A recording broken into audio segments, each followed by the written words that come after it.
يمكنك تغيير والديك. هذه الحقيقة. هذا ماشي يأس، ماشي استسلام، هذا تحية. منين كتفهم الحدود ديالك كتطلق واحد العناد وكتشد المفاتيح اللي هي فعلا في يديك. الدماغ عنده واحد الموضع ديال التحكم. الا وجهتيه لشي حوايج خارج ديال يديك، خارج ديال الدائره ديالك، طباع، تاريخ، جروح قديمه، كتاكل الانرجياك. وعنده واحد الممانعه نفسيه فاش كيحس الاخر انك باغي تسير، عاد ما كيزيد كيتشد. عاد كاينه قضيه اخرى ثالثه، ديناميكيات ديال الوسط. المنظومه كتقاوم اي قلب الادوار.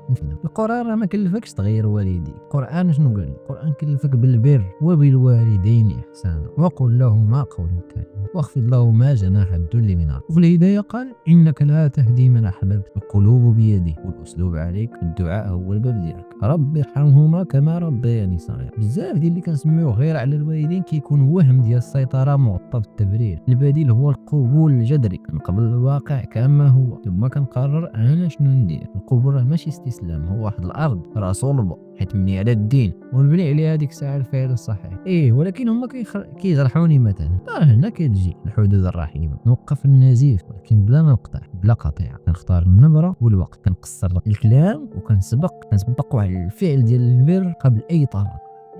والرضا راه ما كيجيش بفرض ديال الرؤيه ديالك انت، كيجي باحسان ثابت وكلمه طيبه. بدل السؤال من كيفاش نغيرهم الى شنو هو الجو اللي نقدر نخلقه باش القلوب ترتاح. الدور ديالي ماشي نغيرهم. العصبونات المرآتيه كيطاقط النبره قبل الكلمات. اللي كتدخل مطمئن الدفاع كيهبط، المعنى كيوصل بالقرب ماشي بكشف ديال الحساب. ميمكنش تجبر والديك انهم يعتذروا، ولكن تقدر تخلي احترامك لذاتك واضح في صوتك وفي الصوره ديالك، الهيئه ديالك والسكوت ديالك. ميمكنش تمنع الوالده ديالك انها تكرر واحد الجمله كتضرك، ولكن تقدر ما تدخلش في واحد الدوامه ديال الرد الالي. الفاس وسكوت وحول الموضوع بذكاء. الماضي راه ما كيمحيش، ولكن تقدر تكتب واحد الحاضر اللي هو من اليوم ما يبدا نقل. زيارات قصيره، خدمات صغار، طلبات محدوده وواضحه، وواحد الود بلا تمنى. وبينك وبين الله راه كاين واحد الوعد صريح: وما تقدموا لانفسكم من خير تجدوه عند الله. خير ديال اليوم كلمه طيبه، صبر ديال ساعه، وستر ديال زله راه ما ضايعش. وياك جلد ديال الذات المقنع بالدين. عندك الحق ديالك، والحق راه كيبان في الهدوء ديالك والاحسان ديالك.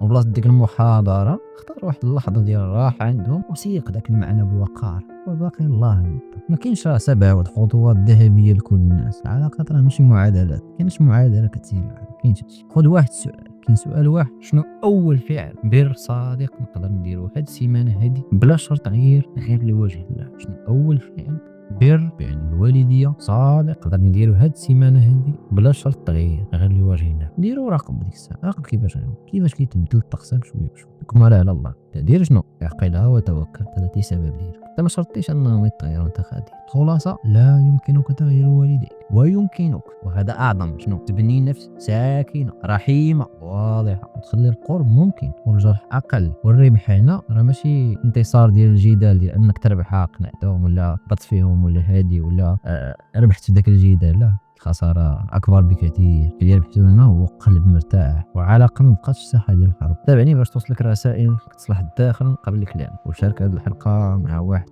ولا وحده كيتقاتل مع نفس الوهن كل يوم. ولا بغيتي بروتوكول ديال البر، حدود رحيم، المقاس ديال الوضع ديالك انت، السيتياسيون ديالك انت، كاين طريق ولكن خاص كل واحد.